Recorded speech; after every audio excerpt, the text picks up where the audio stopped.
წმინდა გიორგის ხსენების დღეს წელს დაემთხვა ბრწყინვალე შვიდეულში, შეგვაწიოს ღმერთმა მისი ძალა და მხნეობა მოგცეს წმინდანმა, რადგანაც თვითონ იყო მხნე და მტკიცე სარწმუნოებაში, რაც გვჭირდება ძალიან ხშირად ჩვენ.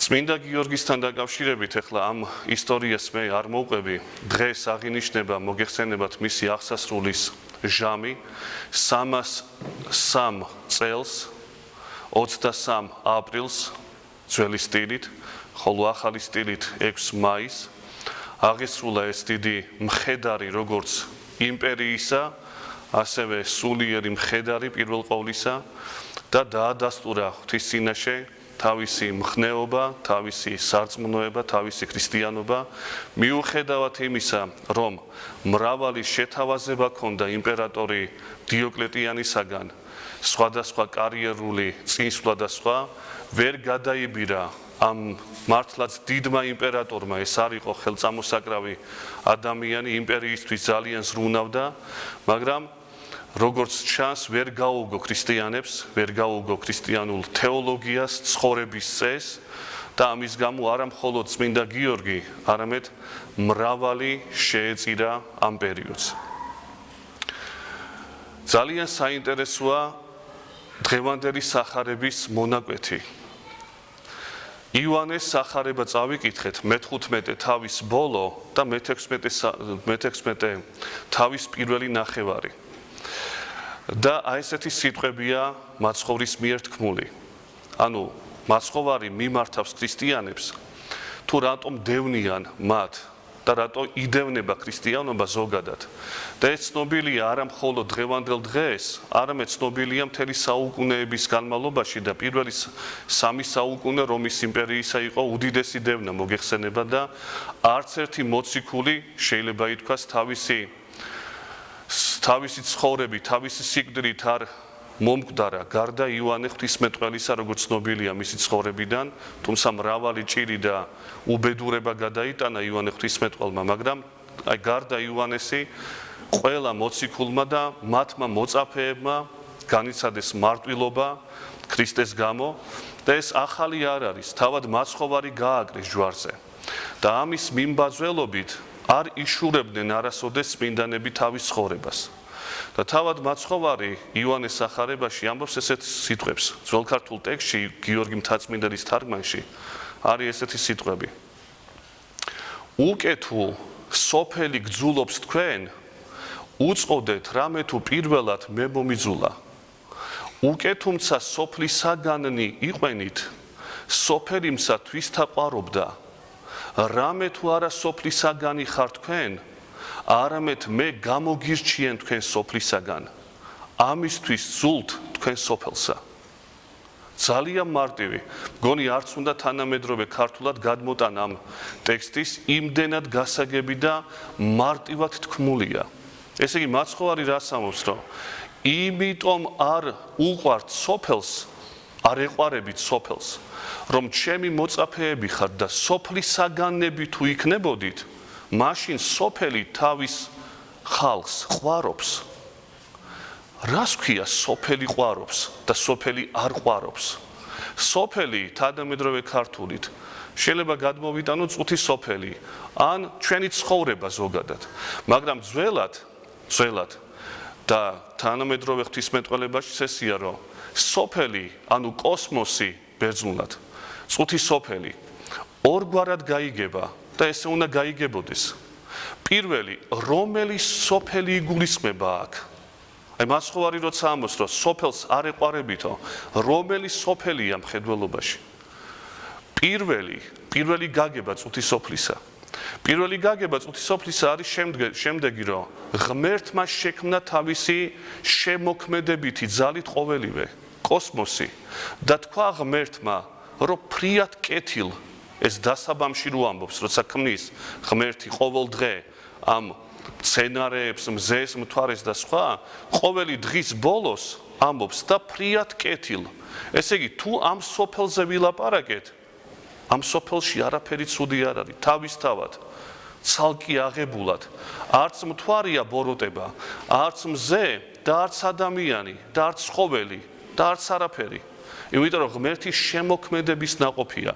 პირველი გაგებით სოფელი ამას ნიშნავს.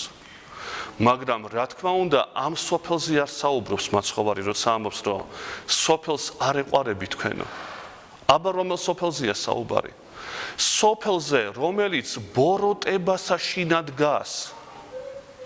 ვინ შემოიტანა ბოროტება წუთის სოფელში? ადამიანის გაუკუღმართებამ. ადამიანის თავისუფალმა არასწორი არჩევანმა. თავისუფალმა, მაგრამ არასწორი არჩევანმა. აი ეს გაუკუღმართება, რომელსაც ჩვენ ხედავ და იოანე ამბობს ღვთისმეტყველი, რომ ბოროტებასაშინად დგას სოფელი. აი ეს სოფელი იგულისხმება. ადამიანების დამახინჯებული აზროვნება იგულისხმება. ვინც დანერგა ეს ბოროტება ამ წუთის სოფელში. აი ეს სოფელი, რომელიც ქრისტიანებს არ შეიყვარებს ამბობს. და თავისიანი რო ყოფილიყო, მაშინ შეიყვარებდა. რას ნიშნავს თავისიანი და სხვისიანი? რა იგულისხმება წუთის სოფლის თავისიანობაში ან არათავისიანობაში? იგულისხმება ის, რომ წუთის სოფელი ზოგადად, როგორც დარვინმა თქვა თავის დროზე, თვით გადარჩენის ინსტინქტით მოღვაწეობს, ძირითადი ინსტინქტებით მოღვაწეობს.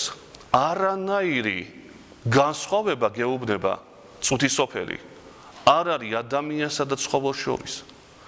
შენი მოთხოვნილებები არა გაქვს, თვით გადარჩენა ხომ მუშაობს შენში. უნდა წაართო სხვას, როგორც ცხოველი ცხოვრობს. ცხოველს არ ტანჯავს სინდისიერება. აი ეს არის პრობლემა, ამას აღარ უყურებს წუთის სოფლის ადამიანი, სინდისიერებას აღარ უყურებს. ქრისტიანობა ამას ლაპარაკობს, რომ არის მეტაფიზიკური მოვლენა შენში. არა ცხოველი მხოლოდ, თუმცა ცხოველური ძალიან ბევრია ჩვენში, რა თქმა უნდა. ამას არავინ არ უარყოფს. მე მინახავს ხალხი, რომლებიც აბსოლუტურად უარყოფენ იმას, რომ ცხოველური არის თურმე ადამიანში, ძალიან ბევრია. ამის უარყოფა არ შეიძლება. ცხოველები ვართ ჩვენ გარკვეულ დონემდე. მაგრამ ამ ცხოველურის გარდა არის ისეთი ზედშენება ადამიანის ცნობიერებაში, რომელსაც ვერასოდეს როგორი განვითარებაც არ უნდა მოახდინოს ადამიანმა, უпростоრად ცხოველმა, ადამიანობამდე ვერ მივა. მაგრამ წუთის სოფელი გეუბნება ამას. შენ ხომ გინდა და რატო იგზალავ ამას? ვინა თქვა რომ უნდა აიგზალო? ქრისტე ჯვარზე გააკრეს, თვითონ იყო გაჭირებული. რა გარანტია გაქვს შენ რომ ქრისტიანი თუ იქნები ბედნიერებაში იქნები? რა გარანტია გაქვს? და აი ამ ცხოველური ინსტინქტური ცხოვრებით, როცა ცხოვრობს ადამიანი და მეორე ადამიანი ქრისტიანი, რომელიც ცხოვრობს არა ინსტინქტურად, თუმცა ინსტინქტები მოძრაობს და მოქმედებს ადამიანში, მაგრამ სწორად მიერეკება ამ ცხენებს, ამ ცხოველებს შინაგან მდგომარეობაში რო არის ადამიანისა. ქრისტიანი ესია, როგორც მხედარი მიერეკება თავის ცხოველებს ისე როგორც საჭიროა, აი ესია ქრისტიანი ადამიანი.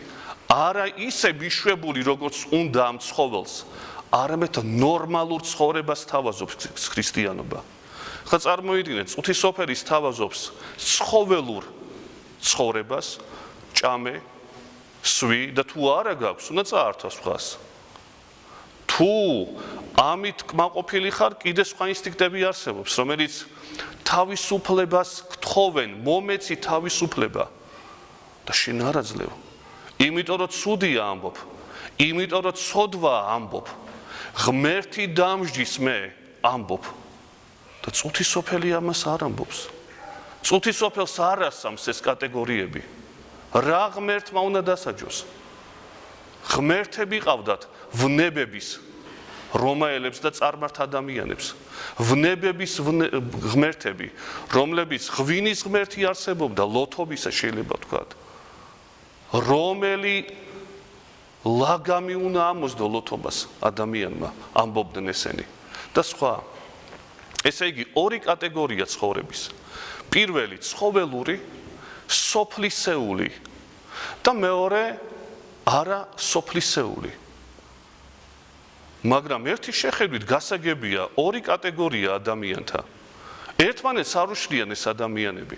ქრისტიანი არასოდეს არ ეუბნება შენ არავიწროებს ადამიანს. შეიძლება ამხილოს, მაგრამ არავის არ ავიწროებს ქრისტიანი ადამიანი. არ ეუბნება და არ ეჩხუბება და არ სცემს იმის გამო, რომ ადამიანი არის ლოთი, ან წეველი, ან კიდე სხვა. არასოდეს არ ასცემს. ეხლა მეორე მხარე.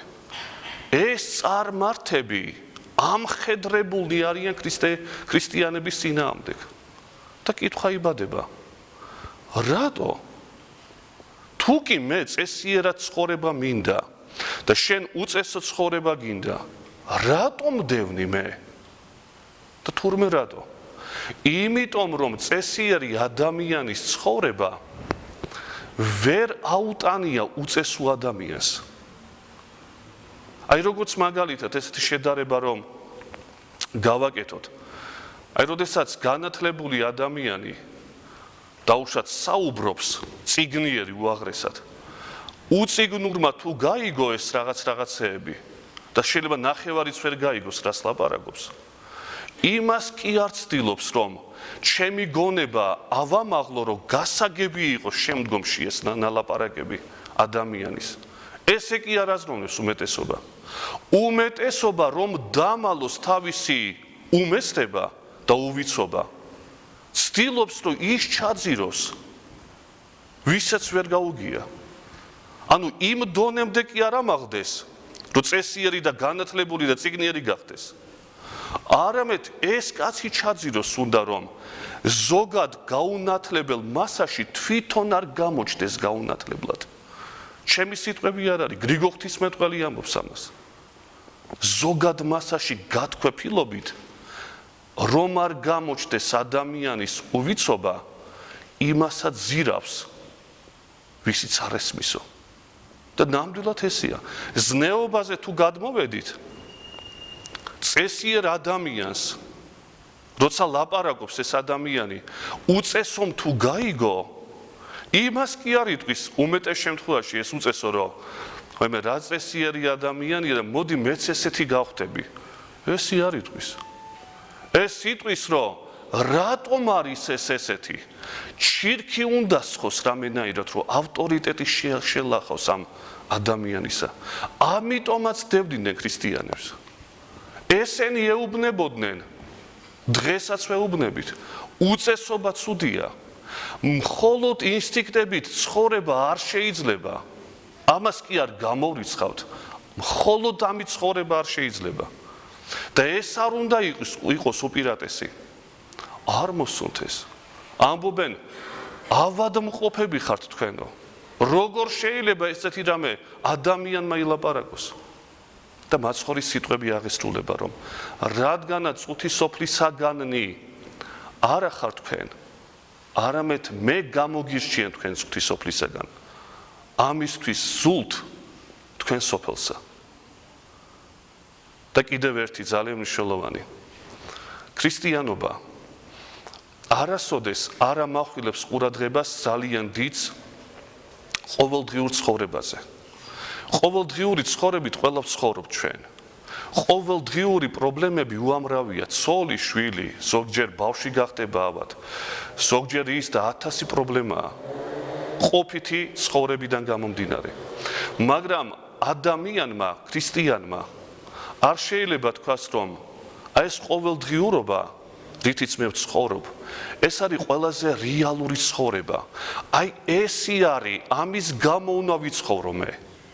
ესე იგი, იმას კი არ გამორიცხავს ადამიანი, მაგრამ მხოლოდ ამით ცხოვრება არ შეიძლება ქრისტიანობა ამბობს. რატო არ შეიძლება ამით ცხოვრება? იმიტომ რომ ეს ყოველდღიური ცხოვრება მარადიულ ფასეულობებს არ შეადგენს. ეს ფასეულობა ყოველდღიური არის ამ დღის ფასეულობა მხოლოდ. სხვა დღის არ არის. მარადიული ფასეულობა ყოველი დღის ფასეულობაა. რა არის მარადიული? ჭამა? არ შეიძლება ჭამა მარადიული იყოს. არც სმა, არც გართობა. გამრავლება მაშინ ამბობდნენ და ამბობენ მავანი. შვილია მარადიული, შვილის გამო ვცხოვრობ მე. როგორ შეიძლება შვილი იყოს მიზანი ცხოვრების ადამიანის? რა თქმა უნდა, ჩვენ შვილები გვყავს და ამათ გამო ცხოვრობთ. ამას კი არ გამორიცხავს ქრისტიანობა. მაგრამ არ არის არც ეს მარადიული ფასეულობა. იმიტომ რომ ჩვენც ვიღაცის შვილები ვიყავით და ვართ ჯერჯერობით. და ის ჩვენი მშობლებიც, ვინც ცოცხალნი არიან, ან ვინც არ არიან, ვიღაცის იმედები ხო იყვნენ და ესე თაობიდან თაობაზე როგორ შეიძლება თაობის მონაცვლეობა ერთი თაობის და მეორე და ასე შემდეგ რამდენი თაობამ ჩაიარა და ფასეულობა იყოს მარადიული არ შეიძლება ესეთი რამე მარადიული იყოს ცუდი და უბედური კი არ არის მარადიული არ შეიძლება იყოს მარადიული რა არის მაშინ მარადიული არის შეიძლება ითქვას ერთი ღმერთი და მასთან თანაცხოვრება. აბა რა ხდება მაშინ თუ კი შეცვლა ხდება ფასეულობის. როცა შენ ყოველდღიურ ცხოვრებას თვლი, რომ ეს არის ფასეული მხოლოდ და ის დანარჩენი, ნუ არსებობს, არ არსებობს, ვერ გაარკვევ. რა ხდება მაშინ? აი, როდესაც ის, რაც ჩვენ ვთქვით, რომ მარადილს კი არ ემსახურები, არამედ ყოველდღიურ ცხოვრებით კმაყოფილდები და ეს არის შენი რეალური ცხოვრება, რა ხდება შედეგად მხოლოდ მაშინ. ეხლა მინდა მოგიყვეთ ერთი ძალიან საინტერესო იგავი, ჩემთვის ძალიან დიდი მწერლისა მე-20 საუკუნეში მცხოვრების. ძალიან დიდი თეოლოგიც იყო, მწერალიც იყო და აი მისგან ერთ-ერთი ესეთი იგავური თხრობა, ზღაპრული თხრობა არის, ოღონდ გადმოცემულია ძირითადი აზრი, რის შესახებაც მინდა ხაზგასმა გავაკეთო. თითქოს ეს მწერალი წერს, წარმოვიდგინოთ, თითქოს უფროსი ეშმაკი წერს პატარა ეშმაკუნას, გამომცდელ ეშმაკუნას, თუ როგორ უნდა აცდუნოს ადამიანები. ბალამუტის წერილები ეწოდება ამას, ამ ნაწარმოებს. ესე ბალამუტი არის დიდი ეშმაკი და პატარა ეშმაკს წერს. და რას წერს? ხლა ეს დოქტორია თავის საქმეში, იმდენი ხალხი დაღუპა და ჯოჯოხეთში გაგზავნა, რომ პროფესორია უკვე და ამ პატარა სტუდენტს წერს წერილებს, სამოძღვრო წერილებს. და ამბობს ესეთ რამეს, იხსენებს რა თავის გავლილ ცხოვრებას ეს დიდი ეშმაკი. ესეთ რამეს ამბობს. ერთხელ ჩემი პაციენტი, რომელის მწყემსიც მე ვიყავი, ანუ რისი მწყემსია, რომ ჯოჯოხეთში გაგზავნოს, შევიდა ბიბლიოთეკაში და დაიწყო ჩვენი მტრის წიგნის კითხვა, ანუ ღმერთის ამ შემთხვევაში, ჩვენი მტრის.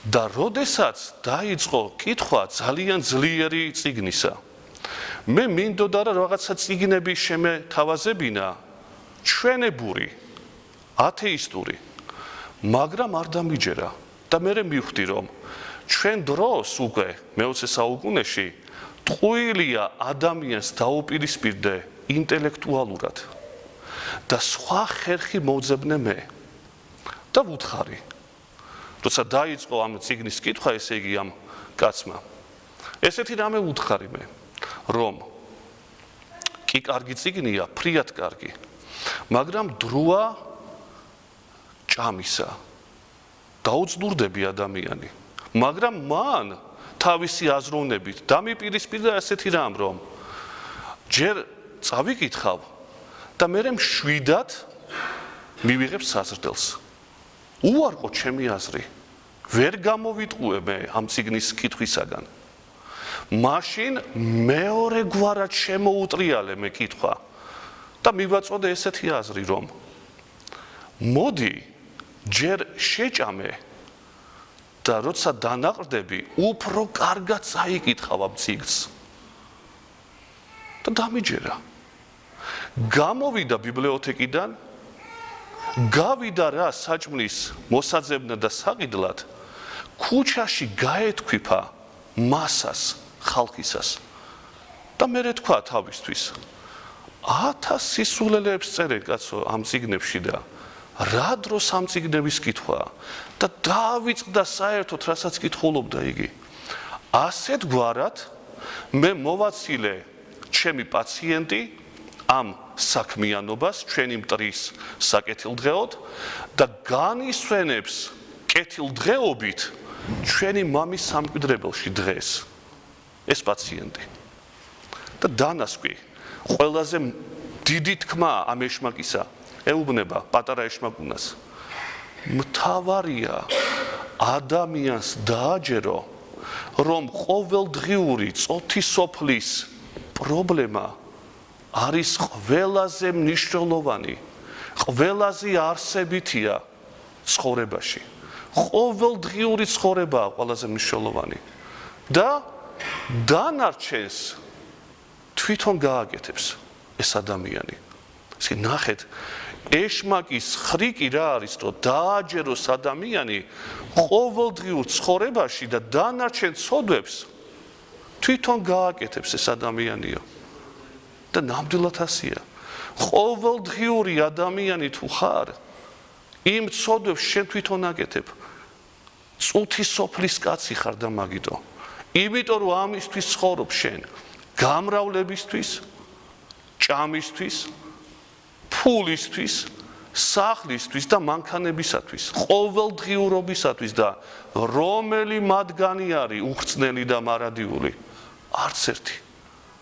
თავისთავად აღებული ყველაფერი კარგია მაგრამ თავისთავად შენთვის თუ ფასეულობას წარმოადგენს მხოლოდ დროებით ფასეულობას უნდა წარმოადგენდეს ყოველდღიური მოხმარებისათვის და არა მარადილს თორემ ამ ეშმაკისა არ იყოს თუ გასწავლა ეშმაკმა ყოველდღიური ცხოვრების მარადისობაში განხილვა და ეს არის თითქოს მარადიული და ფასეული დანარჩენ ცოდვებს შენ თვითონ გააკეთებ დიდი ფილოსოფია ამას არ ჭირდება და ასე განისვენებსო ჩვენი პაციენტი ჩვენი მამის სამყოფელში დაგლოცოთ ღმერთმა გაგაძლიეროთ უფალმა და ყოველთვის გავარჩიოთ რა არის წუთი სოფლისა და რა არის მარადიული ქრისტე აღდგა ქრისტე აღდგა ქრისტე აღდგა